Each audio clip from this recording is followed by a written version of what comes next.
All right, welcome everybody. This is such a great crowd. It looks like date night. That's right, my wife's back there, so yeah, this is great. I'm Mark Carlton. For those of you who may be visiting, I'm the headmaster here at Presbyterian School. Mark Kelly, my friend from Annunciation Orthodox, is here as well. We are co-hosting this event, and we're excited that you can be here. I think it's going to be fantastic. This is Dr. Price. Adam Price is coming from New Jersey, which I think he's appreciating our warm weather, right? We had lunch together, and I was complaining about the cold, and he sort of looked at me like I didn't. So let me give you a little brief introduction on Dr. Price, and then we'll turn it over to him. Dr. Price is a clinical psychologist with over 20 years of experience working with children and teens. He currently maintains a private practice in Manhattan and in Chatham, New Jersey.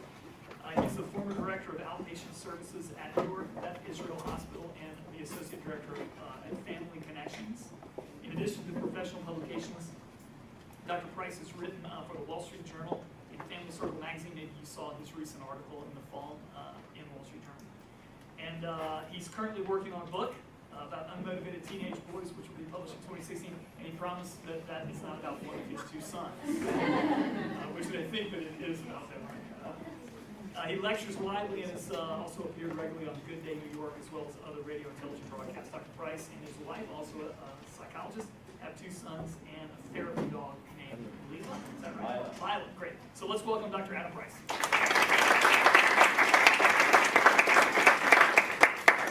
Thank you very much, Dr. Carlson. I hope I was not too conspicuous. I took a Snapchat of the room, and I sent it to my sons because they really don't believe that anybody would come and hear me speak, let alone about parenting.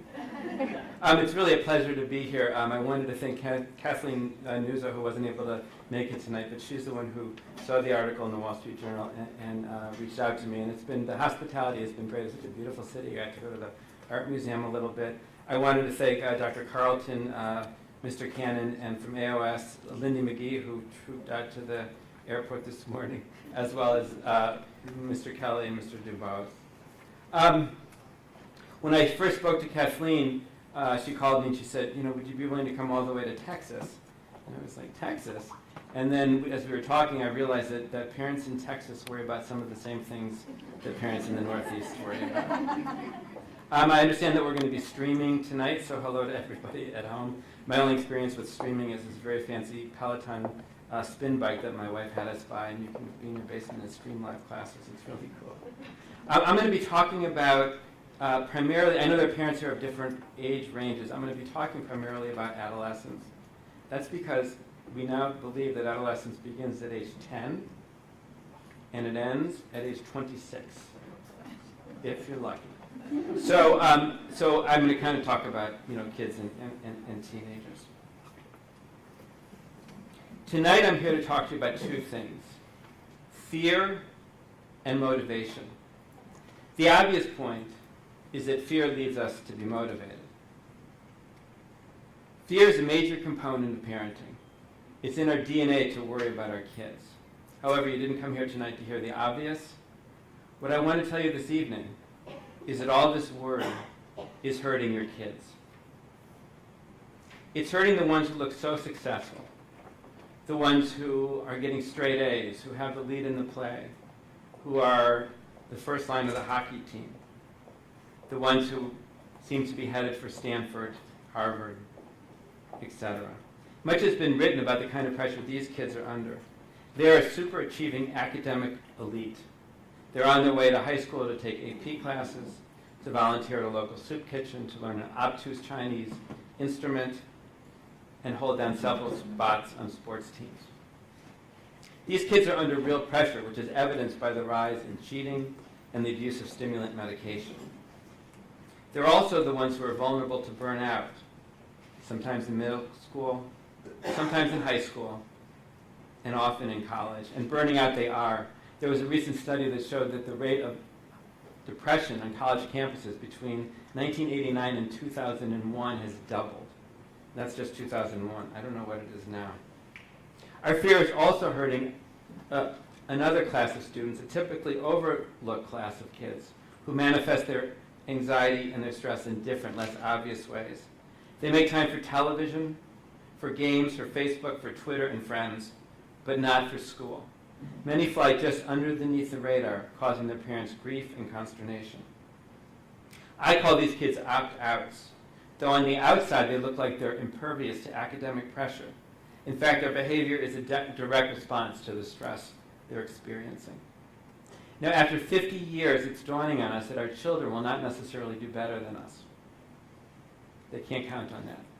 There's a historian at Stanford whose name is Paula Fass, and she worries that all this worry is pushing well-meaning moms and dads to do more than just prepare their kids for their future. We're trying to take full control of it. With enough oversight, tutoring, coaching, and, yes, therapy, we misguidedly believe that we can commandeer our children's future and perhaps even compensate for their genetic shortcomings. But more likely, all this frantic preparation for our children's future may be robbing them of it.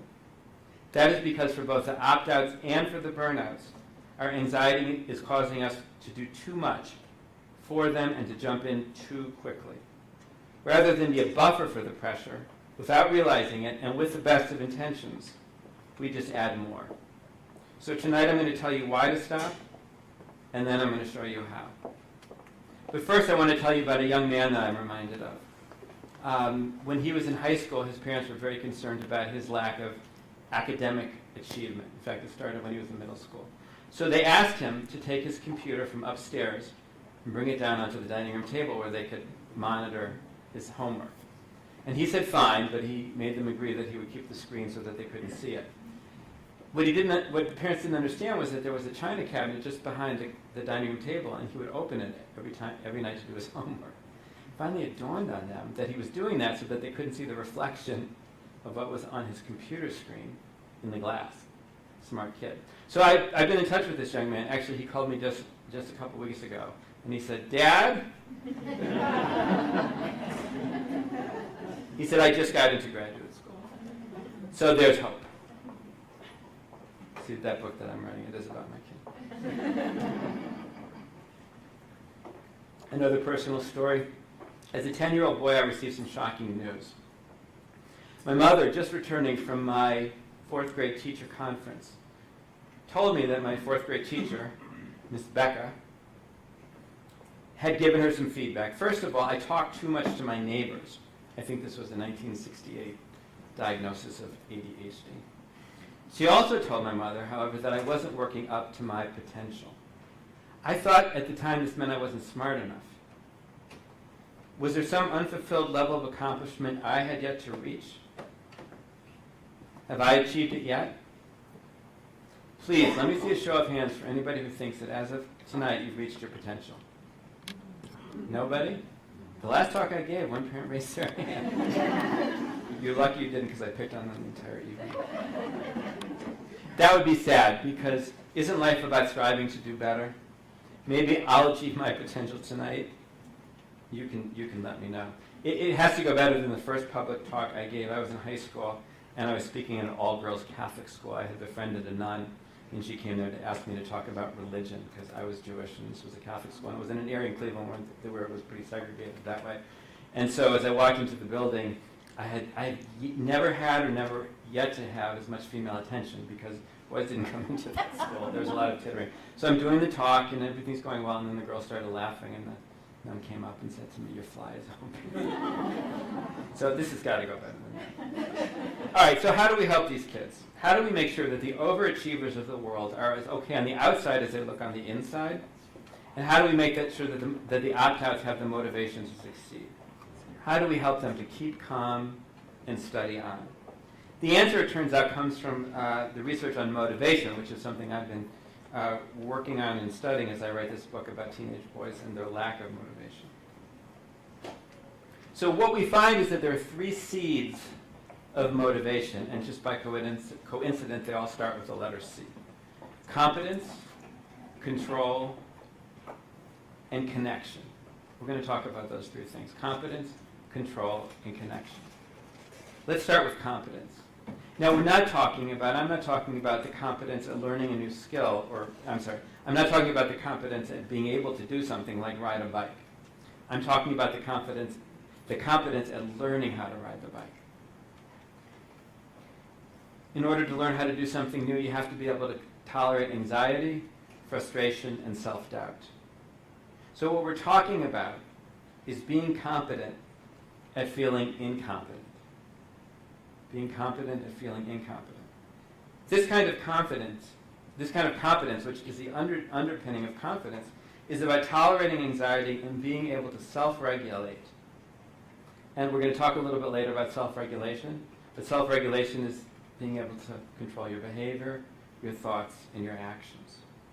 So both the opt-out and the burnout have problems with anxiety, they just handle it differently. Now you probably already read the best book I know of on the subject of motivation. You probably have it at home, and you probably read it maybe 10, 15, 20 times. It's called The Little Engine That Could. Anybody know it? So if you remember the story, if you still have little kids, you're reading it to them now. This is a story about a little engine. It's actually a girl in the story who does not think she's up for the job to pull the train over the mountain to bring all the little boys and girls, the deserving boys and girls, all their treats and their goodies.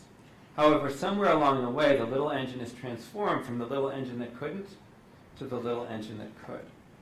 Now, the author doesn't reveal exactly what changes the little engine's mind, but I can assure you that there was no mommy or daddy engine in the background saying, if you don't get over that hill, you're going to be grounded for the weekend.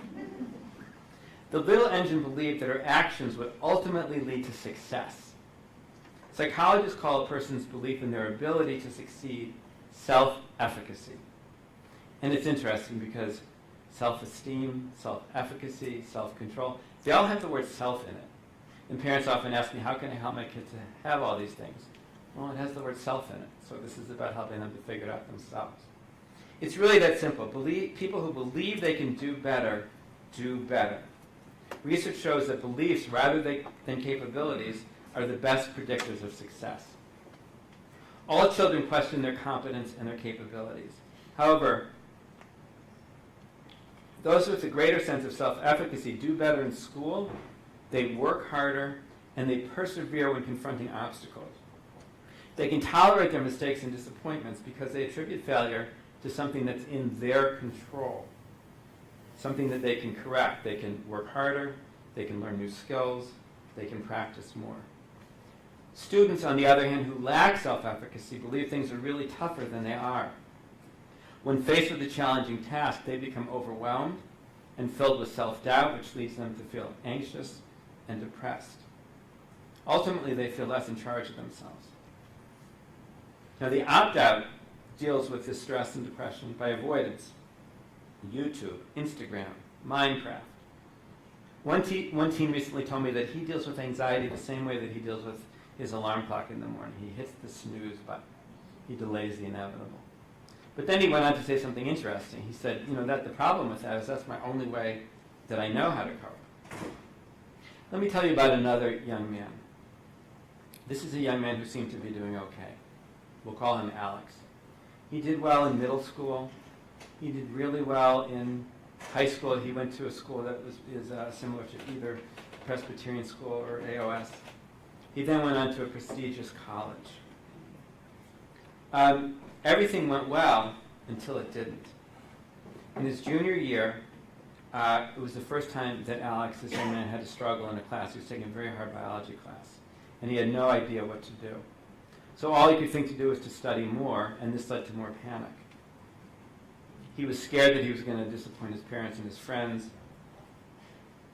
There was talk of him dropping out of college, but he ended up, with his parents' suggestion, soldiering on. He graduated, and then he returned to his parents' home, where until recently he's been sitting, barely able to function. He did more than burn out. This bright and articulate young man fell to pieces, all because he lacked self-efficacy. And the thing about Alex is he looked fine in middle school and in high school because he had the support and he had his parents pushing him, probably too hard. So when he got to a point in his life when he had to do it on his own and he was faced with a challenge, he crumbled. So to promote self-efficacy, and this is important both for parents of opt-outs and for burnouts, overachievers, and probably for everybody else in between, stop telling kids how smart they are and start praising them for how hard they work. I was recently talking to the mom of a 10-year-old boy. She was in the room and we were talking about the young man's confidence problem. And she said to me, I always tell my son how smart he is. And that's really important because in our town, everybody is smart. I don't know if you have those kinds of towns or neighborhoods in Houston, but for some reason in New Jersey and suburban New York and New York, they're dotted everywhere. So I was trying to gingerly suggest that might not be the best way to help him improve his confidence. And he piped in, yeah, you know why? Because then I feel all this pressure to be smart, and if I'm not, I disappoint you and Dad. So another way to help kids develop an I think I can attitude is to focus on the process of work rather than the product. React to children's success by acknowledging their hard work. React to their frustration by emphasizing the learning process. Attribute success or failure to the effort they made, not to intelligence. Now let me ask for a show of hands. Who thinks your intelligence is something very basic about you that can't change very much? And if you don't want to raise your hand, just raise your hand in your head if you think that. Who thinks your intelligence is something very basic about you that you can't change very much? Raise your hand if you think you can learn new things but really can't change how intelligent you are. You can learn new things, but you can't really change how intelligent you are. Now, since no one's raising their hand, agree or disagree, no matter how much intelligence you have, raise your hand if you think you agree. I'm sorry, raise your hand if you agree. No matter how much intelligence you have, you can always change it a bit. A bit. Okay. So some people committed to that one. The rest of you are, I don't know what you are. Undecided. These questions were developed by a psychologist named Carol Dweck, who's done a lot of research in self-efficacy and motivation. And she believes that people have two mindsets, and she's written a book called Mindsets. It's a good book. I recommend it. So people have two mindsets about their abilities. Either they have a fixed mindset, which means they believe they were born only a certain way, with only a certain amount of intelligence or musical ability or athletic ability, and that it can't change. They're born with it, it can't change. These people do not believe that working harder is going to lead to a better outcome. They never take risks because they don't want to look stupid. So they figure out exactly the level that they can succeed, and they stop there. They also believe if you're trying, you're not very good. The kids that are, that are telling you they didn't study and it comes easily to them, those are the kids that are really smart. Now you may actually have kids at home that kind of look like this, but you haven't figured out that this is why. So there's actually no correlation between intelligence and having a fixed mindset. I'm going to tell you a story. I'm working with a young man who is actually pretty smart. He did come from one of those towns, but he's probably one of the smartest people I've ever met. Except he thinks he has a math disability. He knows he's good in English, and he has an 800 on his verbal SATs to back it up. But his math SAT scores were not so good, according to him. They were 750. That's a 97th percentile. So these scores, that math disability, did not prevent him from getting into Harvard, where he was tortured. Did not prevent him from getting into Oxford, where he was equally suffering. And now he's at another Ivy League studying philosophy. And absolutely freaked out because there's a part of, I don't know a lot about philosophy, but there's continental philosophy, and then there's American philosophy. And American philosophy is more about deductive reasoning and logic, and it's more math-based. So now he's doing that, and he's absolutely freaked out because he has a math disability. He's making progress. People with a growth mindset, on the other hand, take very seriously the saying, if at first you don't succeed. The goal of someone with a growth mindset is to increase their competence and to master something new. Life is all about learning, so failure, although it's unpleasant, is seen as an opportunity for growth, to become smarter, to learn something new, to develop a skill. Now, a growth mindset can actually be taught. You can actually teach your kids about this. You can ask them the questions I asked you just a moment ago, and for your convenience, they're on my blog. Little shameless self-promotion. If you go to dradamprice.com, there's a blog on the right, and there's actually, I had a computer problem today, so it says the name of the last school I gave a presentation on, I'm sorry, but it's Horace Mann, but it has an outline of my talk. And if I can get there before you will, I'll change it. So you can ask your son or your daughter these questions, and then ask them about each ability. And I find it really fascinating because more often than not, kids will tell me, yeah, no, I can't get any smarter. I can get better at sports, but I can't get any smarter. I don't know why that is, but that's what I hear. Then explain the difference. After you ask the questions, explain the difference between a growth and a fixed mindset, driving home the point that you can actually get smarter. Not only can you get smarter, but your brain actually gets bigger. Let me tell you a story about my eccentric friend Robert. Robert lives in London. He works for a hedge fund. And he got tired of working for the hedge fund. And so he decided he wanted to switch professions. He wanted to become a cabbie. Now, if you've ever been to London, you know that it's different than here. You don't just get in the cab and say, take me to the airport. You have to approach the cabbie and you have to ask them, would you please take me? Because it's really a profession there. And cabbies have had to learn since 1865. I don't know why that's important, but I memorized it, so I'll tell you. Since 1865, they've had to learn what's called the knowledge, which is a memorizing 6-mile radius of Charing Cross, which includes 25,000 of the nation's, the capital's capillaries, arteries, veins. Did I get that right, Doctor? The location of 20,000 landmarks, pubs, taverns. They have to memorize all this. And what they do, when I was in London, my friend Robert showed me, they go around on the back of a bicycle. You see, these are usually men, and they're driving around on the back of a moped or a bicycle, and they're circling around a square, and they're just circling and circling and memorizing. So a London-based researcher wanted to find out if cabbies' brains were actually different than the general population. And she found that they were. The hippocampus, the part of the brain that's our memory, was actually larger, that their brains actually had changed because they stored all this information. My friend Robert gave up. He didn't think at 50 he could memorize all this stuff. I suggested he become an Uber driver. So now let's talk about control. We're moving on from competence to control. As I said at the beginning, we have an evolutionary pull to be over-invested in our children, to make sure that they'll become independent, responsible adults. The survival of the species depends upon it. We humans don't lay hundreds of eggs and hope that the strongest will survive. We just have a few. So we do everything that we can to ensure their viability. We sacrifice, we plead, we worry. Now this works until about 11 or 12, and then the child, or as I said, maybe 10, and then the child experiences their own evolutionary drive towards independence. Or in the words of Rick Lavoie, your child doesn't want your power, they just want some of their own. So if we perceive a threat or a problem, like your son didn't make the A soccer team, or get into the advanced reading class, or maybe you feel that in a more significant way they're behind their peers or they're struggling with something. If we perceive a threat, that's when our fear kicks in.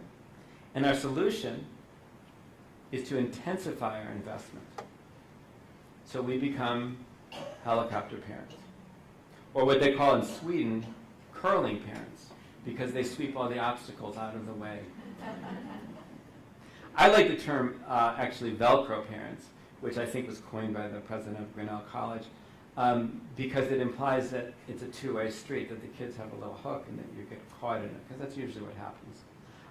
My friends and I were talking to another couple that are psychologists about becoming drone parents, that someday there'll be a little drone that can follow your kid around, you have an app and you can track them.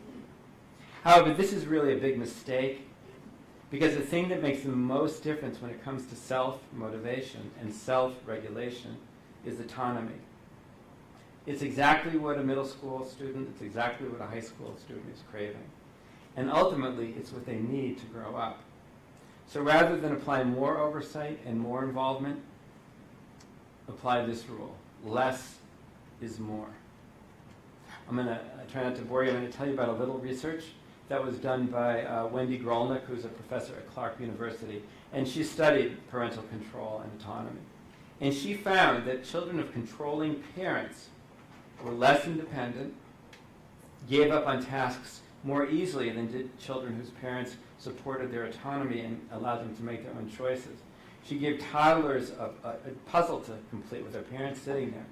And some of the parents raced in and made suggestions, oh, let me do this, or whatever they did. And other parents just kind of sat back and waited for the kids to come to them. What happened a little while later, when she gave the kids another, more challenging puzzle, is the kids whose parents jumped in, they stayed back.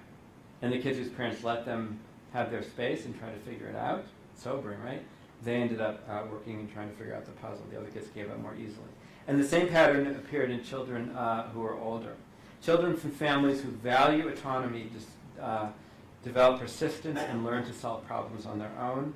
They got better grades in her studies, and they also reported a warmer parent-child relationship than did the parents of the kids of parents who were over-involved. It reminds me of my younger son's preschool teacher who used to tell us, let them carry their own backpacks.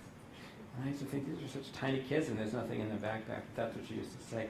I ran into this woman at one of my son's lacrosse games a few years ago, and she said to me, oh, I remember you. Let me tell you a funny story. I thought, I don't like where this is going. And she said, do you remember when you brought your son to school, when he was 3, and all his clothes were mismatched, and you actually apologized, and you said you were sorry? So I was a little embarrassed. And then she said, I tell everybody that. And then she said, and I tell them you're a psychologist. Fortunately, she doesn't mention my name. I don't think she remembered it. So support autonomy by being flexible. Less is more. Don't push or pressure your kids to think or feel in a specific way. Parents who support autonomy give their children the space to feel and think for themselves and to make their own age-appropriate decisions, and we'll get back to that in a minute. Along with flexibility comes warmth. It's really important as kids grow, and I know I don't need to tell you this, but it's important that kids, as they grow, they really they know that they're loved, they know that they're supported, and that you're affectionate with them. And affection doesn't have to be a hug every day. It can be a poke. It can be a shoulder rub. But a lot of parents feel like they want to toughen their kids up, and so they have a more of an authoritarian perspective. Life is tough. We were talking about this a little bit at lunch today. Life is tough. But the kids who grow up in that way tend to be tough on the outside, but much more fragile on the inside. So support and empathy doesn't necessarily mean that you're sympathetic with them. It doesn't necessarily mean that you're giving in to them. It doesn't even mean that you agree with them. It just means that you understand where they're coming from. And it turns out that that's really important when we talk about setting limits. When you pressure a child, you undermine their initiative and train them to respond only to external pressure. Obviously, demands, threat, and guilt are one way to control children, but praise, rewards can also be used to commandeer them. Now, there's no greater intimacy, as you all know, than that between a child and a parent. And if any of you have teenagers, you know that they throw that in your face. But there is no greater intimacy. Part of this intimacy comes from seeing our kids as if they were a chip off the old block. If we see our kids as a mini-me, though, as an extension of ourselves, not only can we not tolerate them being different than us, well, I was so organized when I was his age, why can't he be more organized? But it also hurts too much when we see them experience hardship. But dealing with adversity is necessary for the survival of the species and for theirs. I have a friend who lives in rural New Hampshire, and she needed to dig a ditch to plant a garden. And so she hired a contractor. She's not from New Hampshire, but she hired a real traditional New England guy who came. I'm sure you have some sort of that in Texas. And he came with his backhoe and he dug out the hole. And she said, that's great. Now let me go get that fine topsoil I bought at the garden store and let me put that in, to help the plants. And he said, oh, no, lady. Those plants got to learn to grow on the same rocky soil that came out of this hole, just like your kids. But here's the kicker, and it's where many parents go wrong. We think we can shelter our kids from hardship when all we do is prevent them from learning how to cope. That's because autonomy is not the freedom to do whatever you want. It has to come with accountability. And that means making choices and living with those consequences. If you're not held accountable for your choices, the only thing you learn is that you get to do whatever you want. Wendy Mogul, who's written a few books on parenting that are really good, The Blessing of the B- and The Blessing of a Skin Knee, said it's easier for parents to feed and clothe and shelter their children than to set limits. But that life jacket you throw your son every time you let him stay home from school to finish a paper, or rush something to your daughter's school office because she forgot it before her next class, or prematurely and grounding because you don't want them to miss the best birthday party of the year. That's actually a straitjacket in disguise. One that will keep your kids tethered to you and thwart their independence and motivation. So stop letting your worry and your fear lead you to rescue your kids. And remember Alex, who I spoke about a few minutes ago. Here's what he said about all the times his parents rushed in with advice, help, or a life jacket. He said, maybe it's not just that my parents want to help, but they do not think I can do it myself. Now when they offer their help, it begins to feel like an audit, and I shut down. Maybe I don't have the confidence in myself everyone thought I did. Maybe I'm just being propped up by my parents. Providing a child with autonomy means trusting them to make their own mistakes and discover their own solutions. It means having faith in them to get it right, maybe not the first time, but eventually to succeed. Now we're going to talk a little bit about how you set limits while giving kids autonomy, but please remember that autonomy is central to motivation. Because if you're given a task to do, and you're told, your boss says to you, I want you to do this project, and I want you to have it to me by, next Wednesday. Please cover these points. You figure out how to get there. You're probably going to enjoy that process more and be more motivated or invested in it. If your boss comes to you and says, here's what I want you to do. I want it done by next Wednesday. I want you to do it exactly this way, and da-da-da-da-da. You're just going to feel like you're an automaton. So how do we set limits with kids and still grant them autonomy? The way we do that is something that I call structure without control. Structure without control. Now the point of limits is to help regulate kids because they can't regulate their thoughts, their feelings, or their behavior on their own. They need help to do that. Not their thoughts so much, but obviously their behavior and sometimes what they're feeling. They need help to do that. But that's also how they learn to be able to self-regulate, is if we provide that for them until they're able to do it on their own. And the goal is that as they get older, they're able to do it more and more. So I think about limits as a fence you build around your kid. And that fence has to be flexible. It has to be able to grow as a child grows, and it can't be so tall that they can't jump over it every once in a while. So that's structure without control. The fence has to be firm. Limits have to be firm. And like Wendy Mogul just said, that's really hard for parents to do. But if you're not consistent with your kids, their bad behavior is your fault, not theirs. And threatening, by the way, is not a form of limit setting. If you don't do this, that's really not. You have to, speak softly and carry a big stick. Limits have to be logical and they have to be thoughtful. They have to have a purpose. And you have to think that through because it shouldn't be that little voice in your head that's, this is how I want my kid to act so that all the other parents, think that they're good kids or I'm a good parent. Or that voice in your head that's saying either, what would my mother think if I were, not doing this? Or I'm going to do this differently than my mother or my father. Limits have to come from knowing your kid. They have to come from your values as a parent. And they have to make sense for your family.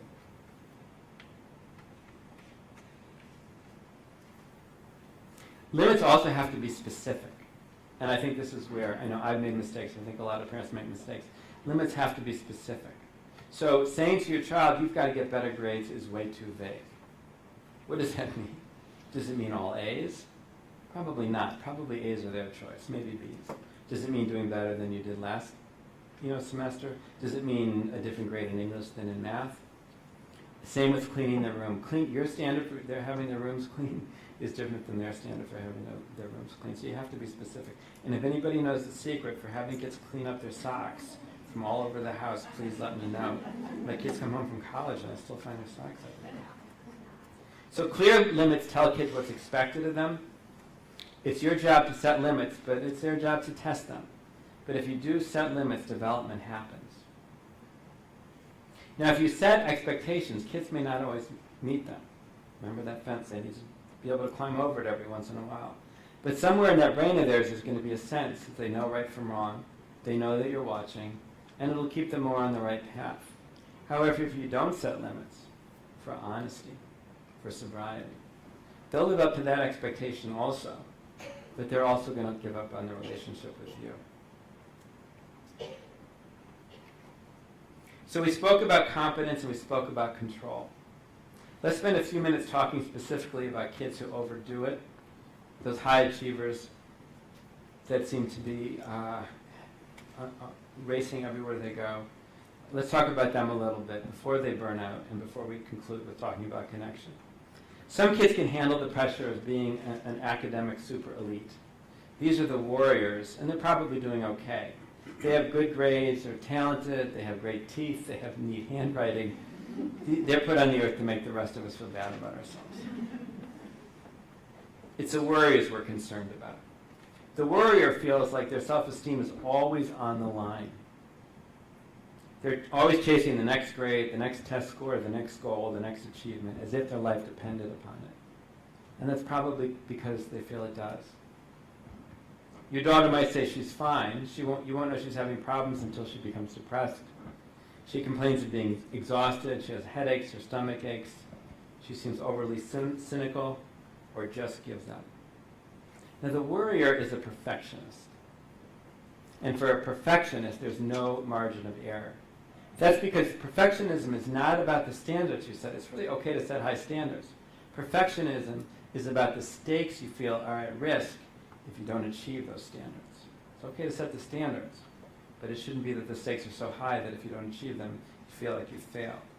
However, the worrier doesn't say to himself, I think I can. The worrier says to himself, if I can't get an A on this test, the world will end. So the worrier needs help from you to know exactly where the world ends. But I'm guessing you might need some help with this also. I'm guessing there are a few perfectionists in the room, because it usually comes with high achievement. So you may have to check your perfectionism before you can help your kid. And again, on my blog, there's some information about perfectionism and parents. So to help kids know where the end of the world really is, stop treating them like royalty and making their only job to bring honor to the family. Madeline Levine said that. Make them do the dishes. Now, do you know where the term entitlement comes from? Does anybody know? I didn't know till just last week. Entitlement is actually a term that was used where there were titles, royalty. So you were entitled to a title, you were entitled to a piece of land. That's where the title comes from. So in those days, people had a legitimate claim to their entitlement. But these days, kids do not. The opposite of entitlement is responsibility. So make them do the dishes. Stop telling your kid how smart he is, but also stop telling him how special they are. We were talking at lunch today when I met with the administrators, and we were talking about all the trophies kids get. When I was cleaning my, I wasn't actually doing the cleaning, now we just throw everything I said out the window. When we were helping my son, guiding him to clean his room before he went to college, we said, what do you want to do with all these trophies? And he said, I didn't earn any of those. You can throw them out. But we couldn't probably. So stop telling him how special he is. A patient of mine who really struggled to get through school and college said, my generation has been told you are special. If you just keep being you, good things are going to happen. And he learned the hard way that this isn't true. Now here's something sobering.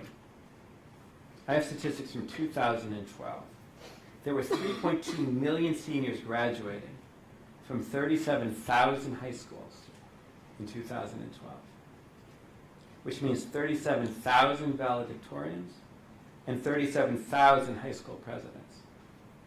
Now, these statistics come from David McCulloch, whose now famous speech to the graduating class from Wellesley, Massachusetts, has become quite well known. It's called You're Not Special. And if you want to read it, you can Google it. I also have a link. He also included in this statistic 92,000 harmonizing altos, 340,000 swaggering jocks, and 2.1 million pairs of Uggs. He went on to say, though, in our unspoken but not subtle Darwinian competition with one another, which I think springs from our own insignificance, we have to our detriment come to love accolades more than genuine achievement. We're happy to compromise standards or ignore reality if we suspect it's the quickest or only way to leverage ourselves to a better spot on the social totem pole.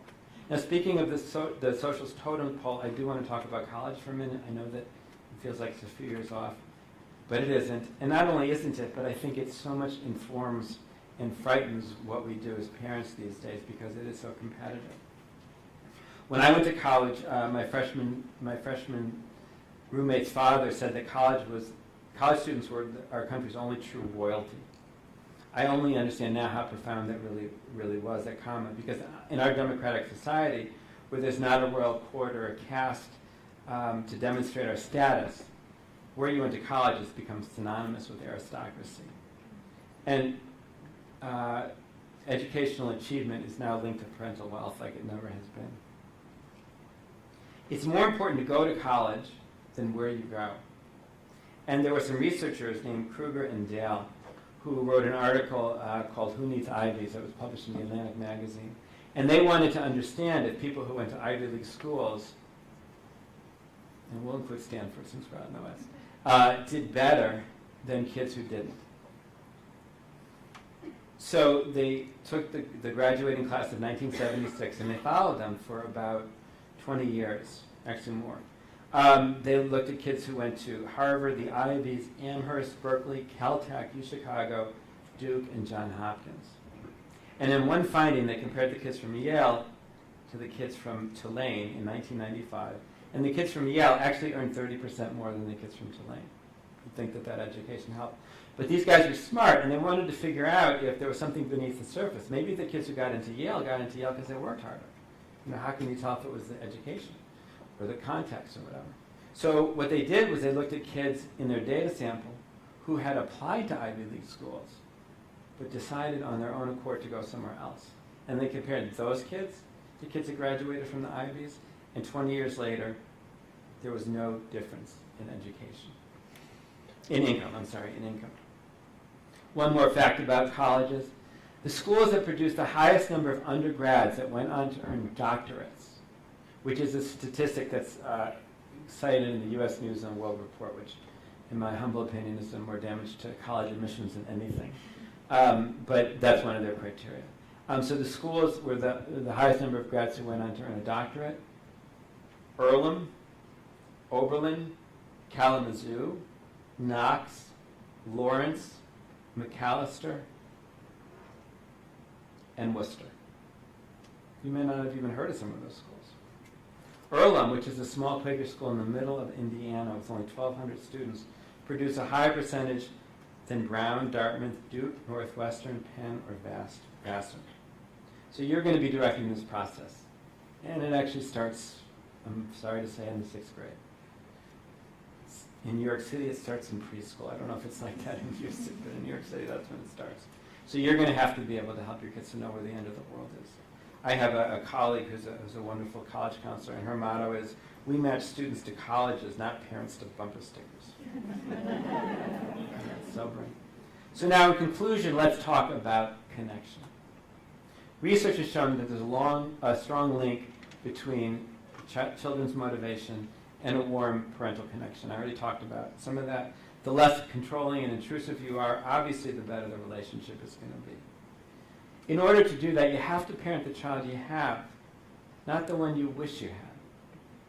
Sometimes this means recognizing the disappointment you feel because your son or daughter is not living up to the potential you think they have.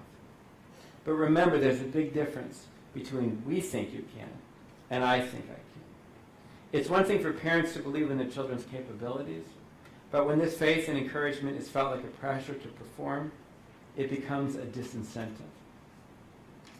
So in order to deal with our own fear, our own worry, and our own anxiety about our kids, we have to apply some of the lessons that I told you earlier to help your kids with motivation. Being a parent means being competent, feeling incompetent. It comes with the territory. Kids do not always respond to our best intentions, and the advice of people like me, it doesn't always work. In the words of Garrison Keillor, parenting forces us to be much better people than we ever wanted to be. You have to adopt a growth mindset about your son and your daughter, which means not thinking that they were born with a fixed set of strengths and a fixed set of limitations that are never going to change. They're going to become smarter, they're going to become faster, and they're going to become better, just like my son. If you want them to struggle with their own ambivalence, their own anxiety, and their own self-doubt, you have to tolerate your anxiety and doubt about them. Otherwise, you'll rush in too quickly. That means that you need to let them fail a little bit. You have to relieve them of the burden of being special and of the pressure of achievement. Burnout comes from a lack of joy, a lack of pleasure for pleasure's sake. Celebrate the ordinary. David McCulloch ended his talk, and I really recommend that you look for it, by saying, climb the mountain not to plant your flag, but to embrace the challenge, enjoy the air, and behold the view. Climb it so you can see the world, not so that the world can see you. Too much emphasis on potential and a life yet lived keeps us from fulfilling the one we're actually living and enjoying, the one we actually have. It's not enough to merely think about our potential. We need to discover it, to live it, to make it a reality. And when it comes to our kids, perhaps the only potential we should be concerned about is their potential to grow and mature. And then there's this. The joy you achieve growing towards your potential, that's called happiness. Thank you very much.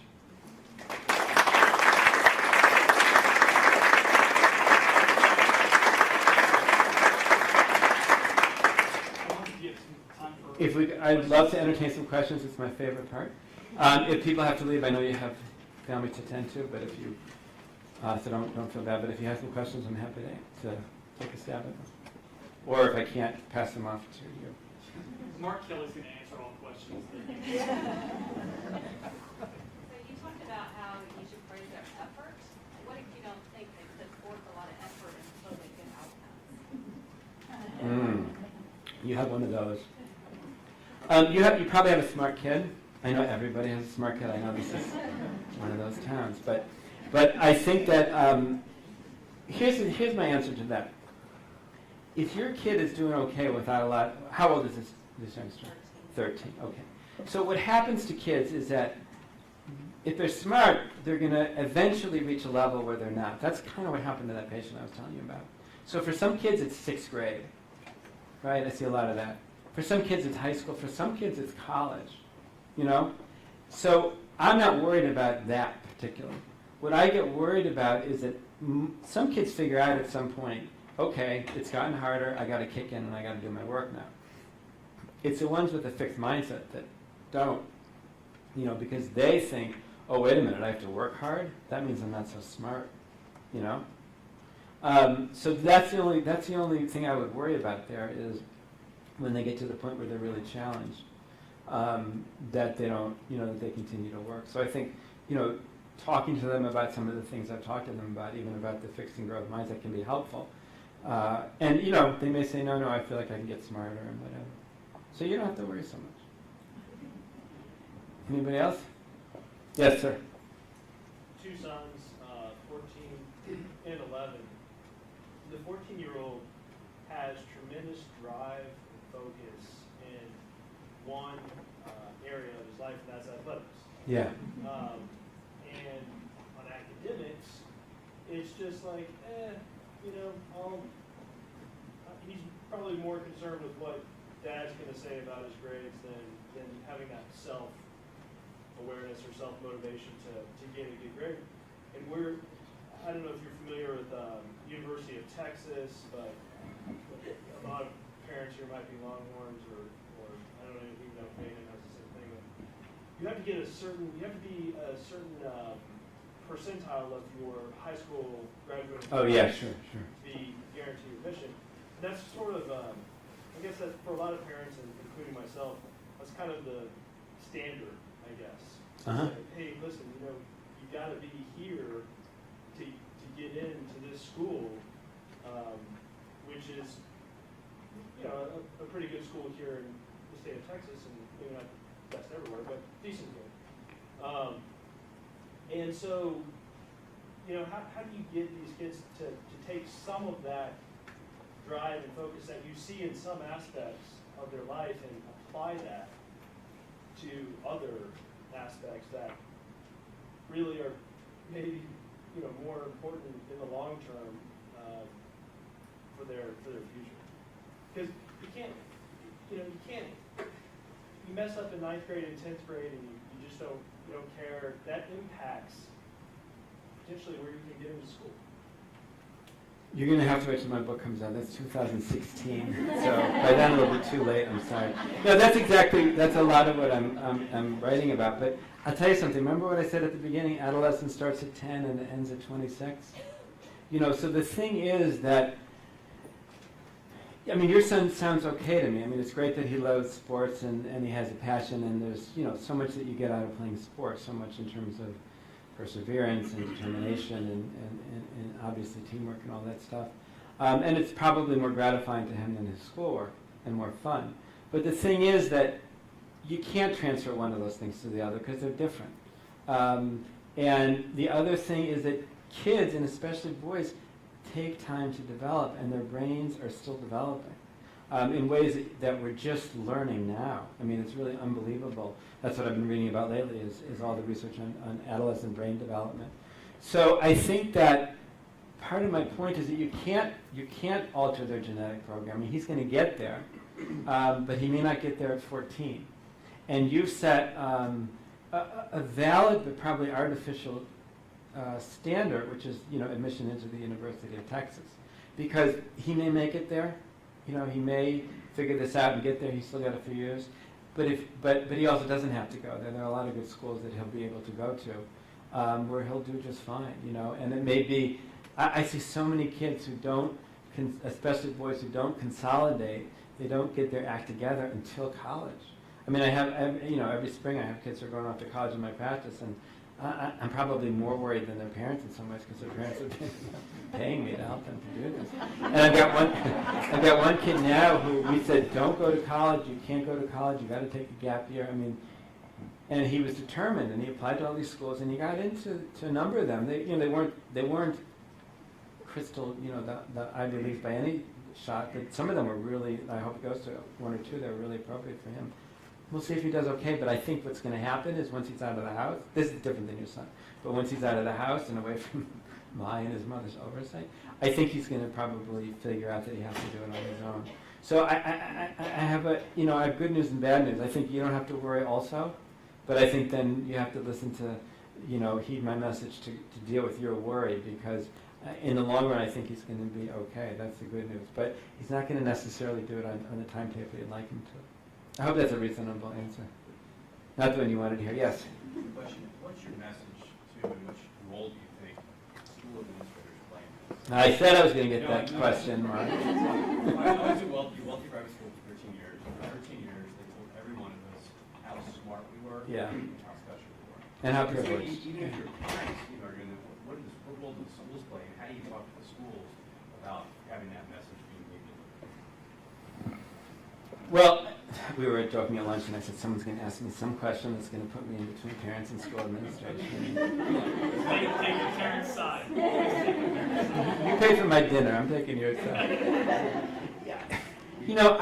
My answer is it's both. It's I don't know where that chicken and egg starts, because you send your kids to a prestigious school, and so you want to hear that they're all good and they're all special. I'm not faulting you. At all. My son went to an independent school, and there's one up the road from where my son went to, which is the more elite. And every time I call anybody there, all they tell me is, "Oh, our kids are so smart here." Yeah, the kids are smart, but some of them are really messed up. So, sorry, not that any of your kids or anybody hears this. Okay, I'm getting loose. We're done. But at any rate, I don't have a great answer for that question, because I think there's a dialogue that has to happen. I think that a lot of it comes from in the home and from the message that you set. You can't control what every other parent is setting. It's really, it's not easy when you're raising kids, if you have some affluence and you have some achievement, to raise them with a solid head. You really have to work hard at that. And I've seen some parents do it very successfully. But I think that the key to that is to make sure that they have a lot of responsibility. It's not necessarily the privilege they have. It's not that's great. It's great that they have those opportunities. It's not even the material goods that they have. It's that they have to earn things. They have to take responsibility for things. So I did come up with an answer. I think if you do that, I think that you'll kind of cut through it all. Yes. When I was young, we played a lot more outside. We had friends. We ran the neighborhood. Yeah. And my kids aren't able to do that. Two working parents, video games, the whole bit. Is there a correlation between time spent not socializing outside the school environment or video games or anything like that? I'll tell you my answer to it. My answer to it is, first of all, we've lost the war on technology. We just have. It's ubiquitous. Our kids have apps we've never heard about that are secretly on their phone. All these things. But when we were kids, you and I are probably in the same generation. I'm 34. You're about 35. But it was a telephone. And it was television, and wasn't that going to ruin, and wasn't that going to affect, and get that phone away from your ear and all that stuff. And so we can't stop it. We don't want to stop it. We have to learn. Kids have to learn to deal with it and to develop it. I'm not so sure. I mean, and video games are very compelling. They're very interesting to kids. They are very social.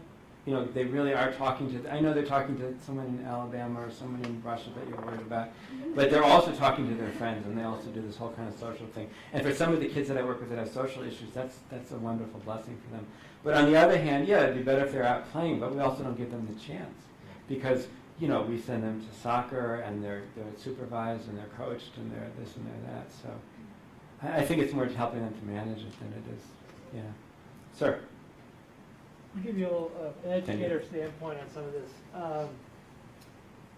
In 40 years of education, I can tell you what kids worry about the most who are in middle school, because they've told me this for years. The thing that they worry about the most is disappointing their parents. Yes. And there's a difference between being angry at them and being disappointed in them. And a girl actually explained this to me one time.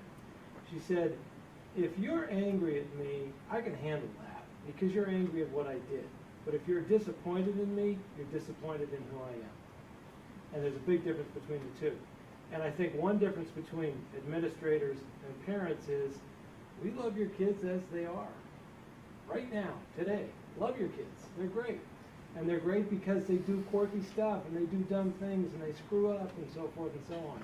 And that's okay with us, But I think sometimes parents get too worried about, as you said before, making sure they don't make mistakes, or they don't screw up, or they achieve, and so forth and so on.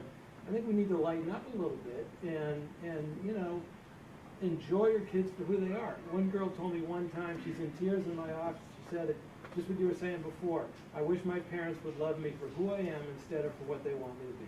Right. That's a direct quote from that child. Yeah, no, that's an excellent point. I appreciate you making it. I was going to say something, but I can't remember what it is. Sir. Yeah, how do you treat all the kids the same, no matter what their motivational state is? Because we have two kids and they are different, and one will probably have more self-driven than the other. Do you feel that there will be stress, or where do you think that you would be stressing the one to motivate him, or you shouldn't try, or where's the line, or where do you think the line is? Well, I'm not sure what you're asking because you have two kids. One doesn't seem to need it, the other does. So yeah.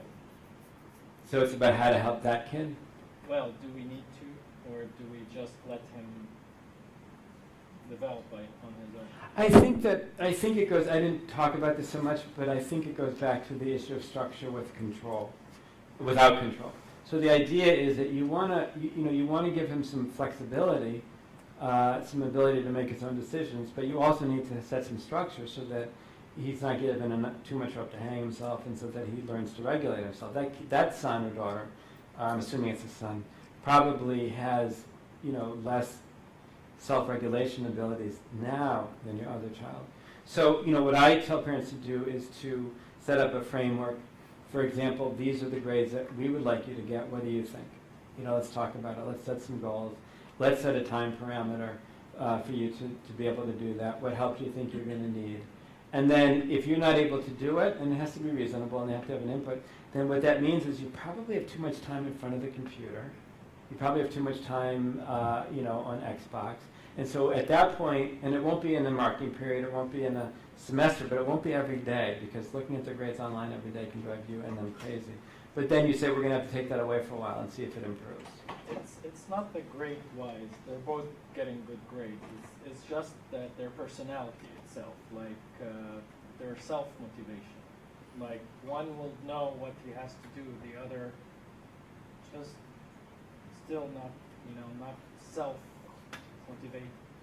Now, yeah, well, you can join this one when you have nothing to worry about, and you can heed Mark's comment, which is just enjoy them for who they are, because I think that I think that that one will catch up and he'll be okay, and he sounds like he's doing okay. Yes? Can you talk a little bit about rewarding behavior? What's appropriate? I have younger children, I'm middle school age kids, but Yeah. I feel like at different ages, rewards will change, obviously. So what is your opinion on rewards? I had an interesting thought about that the other day, which really doesn't apply to you, but sometimes parents will tell me that they've offered their kid a bribe.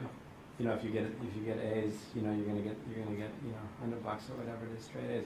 And I was thinking that especially for boys in high school, what would be much better is to make a bet with them, because boys like competition. I'll answer your question, but boys like competition, and so if you make a bet with them, and then they have something to lose. I had a young guy he was in his 20s, but his father bet him. His father was overweight. He needed to lose some weight. They bet each other. I don't know how much money it was. The father lost, but the kid was really thin. So I had that thought the other day. In terms of rewards, I don't know. The issue is when the rewards. I mean, if they're little, then rewards are great. But it's how often, how much, how controlling it becomes. When I was a young psychologist, it was all about making a behavior chart. I probably worked with younger kids back then also, but it was about, you get a sticker for this, a sticker for that, and I devised this great thing where you get a nickel if you do this and a nickel if you do that. But I think you just have to be judicious. I think that, if it's, as long as it's a treat, or as long as it's something that you're trying to encourage, and it becomes kind of it becomes another tool to help them regulate themselves, then it's fine. But if it's overdone, or it's really trying to control them in a way, or it's for everything, then it's probably too much. It's kind of a vague answer, but does that address what you're looking for? Do you have a more specific question, or? Okay. Yes.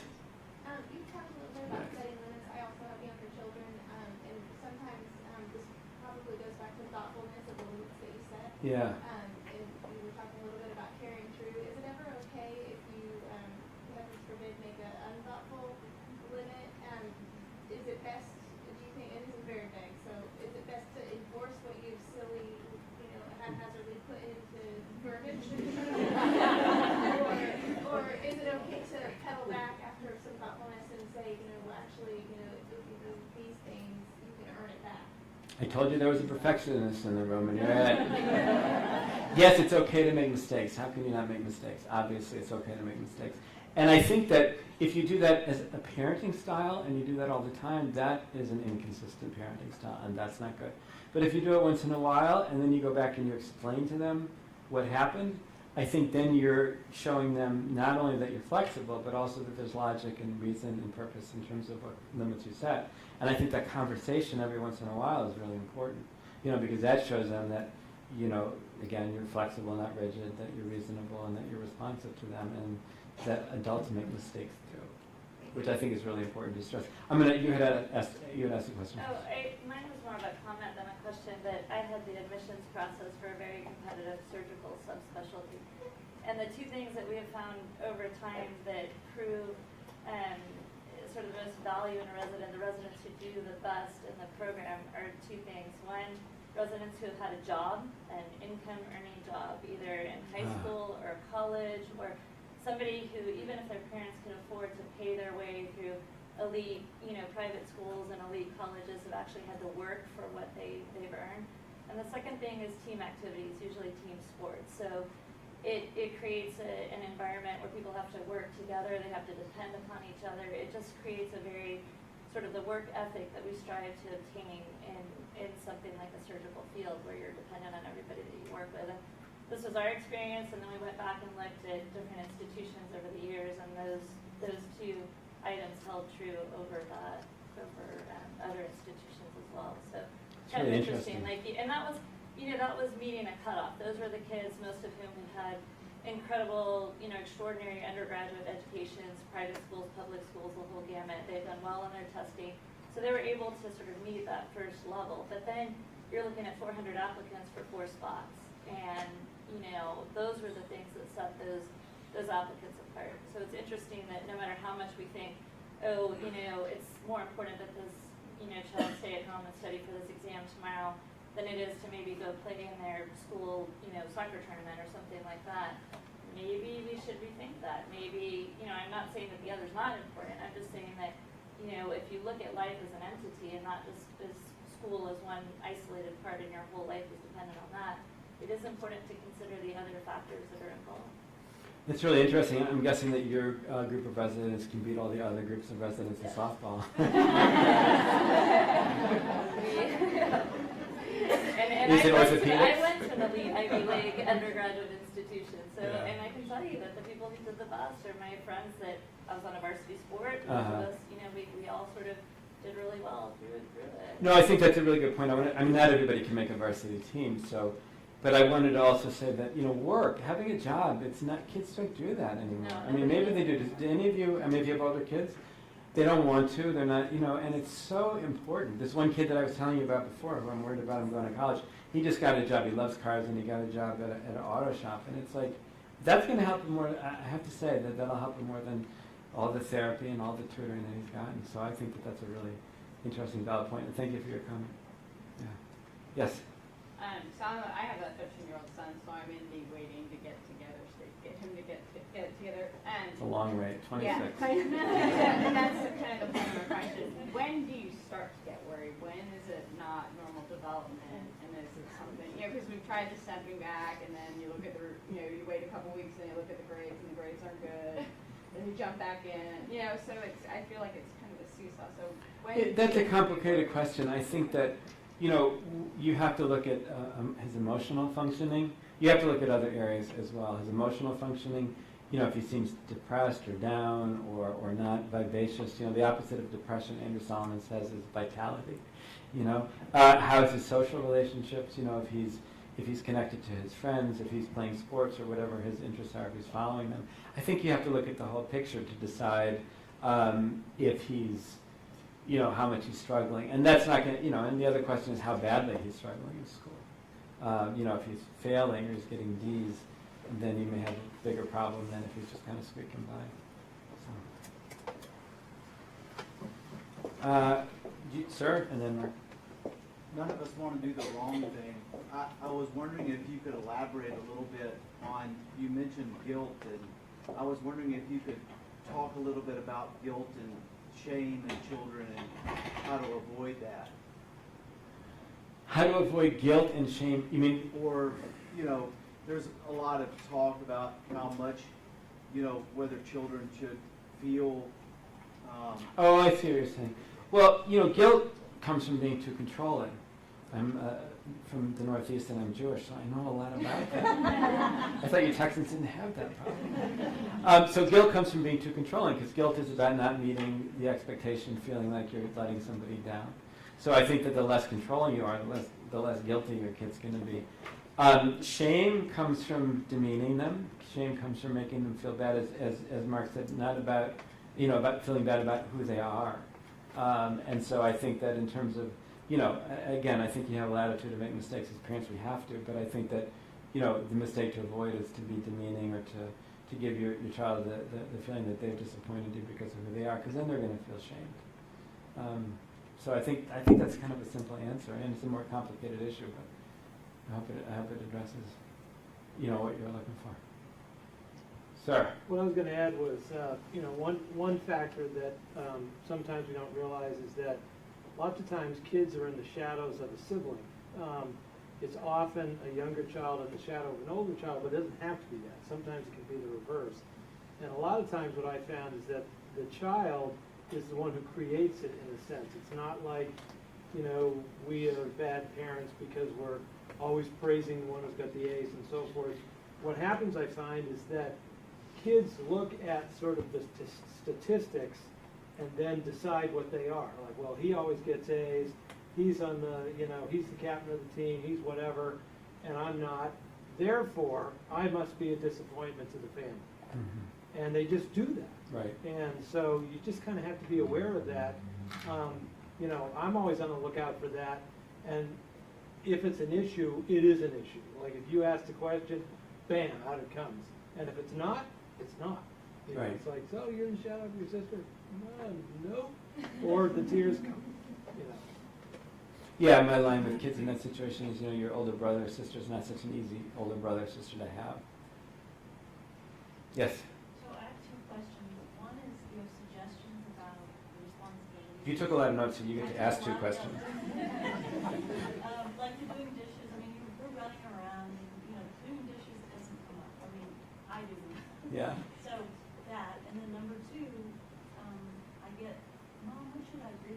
Like, if he's not doing homework, sport, maybe Xbox, or whatever, then he doesn't know what to do. Send him over to his house because those kids are outside playing, right? Sometimes that's playing. You know, Yeah. like sports or something, but they're not like building a little log cabin. You know, they're not doing something like that. Yeah. So in terms of responsibility, you figured that out for your family. You know, it may be doing the dishes, it may not be doing the dishes. But if you haven't done it, it's gonna be a little bit of a war to get them to do it. But fight the war. It's a valiant fight. You know, so and you can even have them contribute to what it is they need to do to help out because you're tired, you need some help, right? And so whatever it is, you can figure out the chores. It's just that they do something and that they're responsible for it. You know, in terms of the other thing, I mean, I'll tell you a really interesting study. I don't remember her name, but she's a sociologist. And she was studying the difference between parenting styles of middle and affluent families and working class and lower middle class families.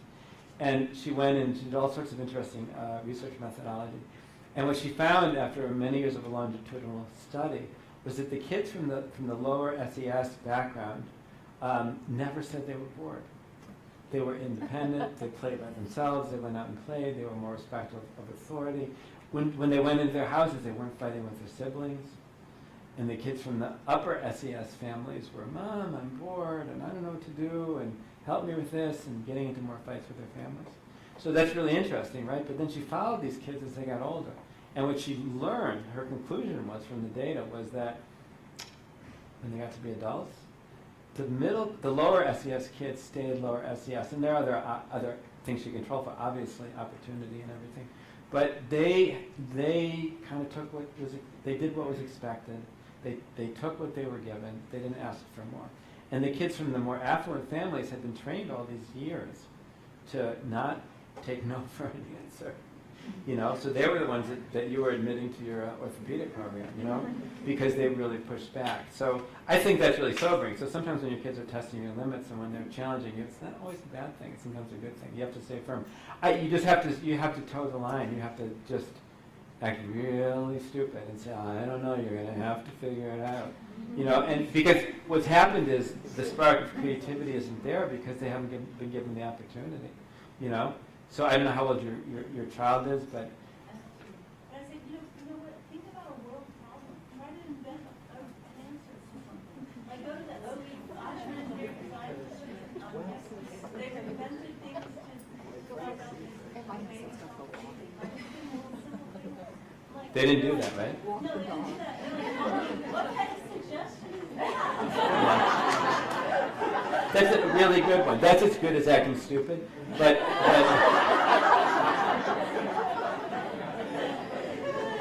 have to figure it out. How about one more question? Just sensitive to your time. One more? Yes, sir, certainly. Autonomy scares the hell out of me, and here's why. That is the best lead into a question I've ever had. This is tomorrow's talk. Societally, the consequences seem so much I hear Mark Kelly say, you know what, you gotta let him fail, you gotta let him fail, that's just more from you, but given that backdrop, I know, you know what, I wasn't wandering around with an iPhone, you know, stuck here at all times, and we weren't so connected when I came through. Does that gravity give you concern relative to the consequences? I don't know what you're worried is going to happen. You know, your kids are going to see It only pornography. takes, this day and age, it only takes one. It only takes one mistake, and then everybody, all of their peers know about it. You mean like sexting and that kind of thing? Well, I've got a 12 and a 14-year-old. I'm not worried about that yet, but posting the wrong things. Posting something that, you know what, I gave her the autonomy, but yet, you know what, we failed. I'm trying to get my arms around the balance. Well, I'll tell you something. First of all, I said structure without control, but I did say structure.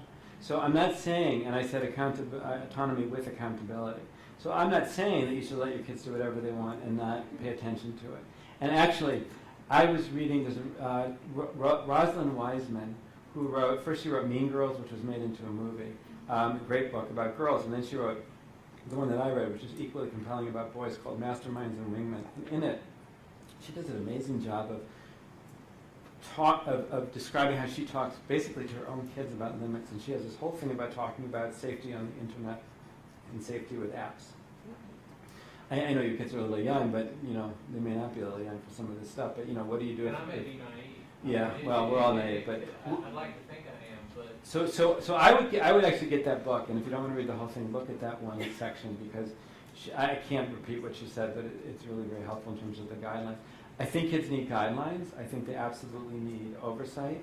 You know, I said if you don't set the expectations, they're gonna meet that expectation and don't think you're credible. On the other hand, they also have to learn to manage this stuff. They're going to have to learn to manage posting the rest of their life, you know. And I've seen lots of kids who they get their sister's password and they post things on Facebook, and you know everybody lives. I've seen a few kids do some things that were pretty scary, but those kids had other kinds of problems also, and those families are struggling in different ways. You know, the kids that were sexting at a very young age or whatever. But I think that it's no different than when we were kids, and there was going to be razor blades in apples and Halloween, and then when my kids were young, it was kidnapping at the mall, and there were no kidnappings at the mall, but it became a bigger urban legend. And I know it's a scary world, and there's scary stuff that happens out there. So I think it's finding a balance. So I hope autonomy doesn't scare you.